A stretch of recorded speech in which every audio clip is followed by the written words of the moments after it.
Hey, this is Sheena, and this is part 4 of our 5-part series of how to get contracts without ever having to register in SAM.gov. So in part 4, I'm explaining how you can get contracts with local city-owned properties, residential properties, sometimes commercial properties, and also with nonprofits. It's an untapped market that a lot of people do not talk about, of getting contracts with nonprofits. They have a budget for specific things such as cleaning and education and other types of services that they may need provided that they cannot do internally, and they have a budget set aside for that, and they can also get funding for that particular service in order to pay you, the contractor. So nonprofits are a market that a lot of people do not target when it comes to contracting, or something that does not come to mind. You do not have to be a nonprofit yourself. You can just provide a service to a nonprofit. And then also with residential city-owned properties is also a government contract where you can provide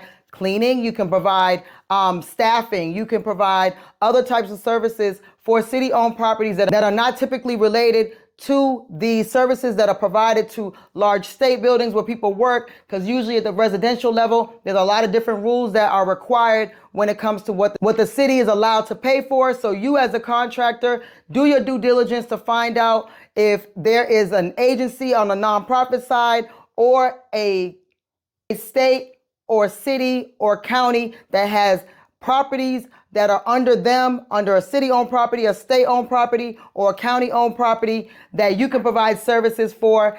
A quick Google search will show that most of the time there are properties that need to be sold by the city or by the state or by the county, and you would get put on a list. However, the easy thing is a lot of times these agencies are not going to be selling these properties. I used to be in real estate. I used to try to purchase a lot of city-owned properties, and many times the process is extremely long, and usually because there are a lot of code violations with these city-owned properties and they need services done such as landscaping or cleaning or something of the sort, replacement or renovations, and you can get on their list and find out what they actually need and provide that service, since there's typically going to be a budget associated with those particular properties. So I'm so excited to explain the nonprofit sector briefly, and also city-owned properties, something that is an untapped market. So please stay tuned for part 5.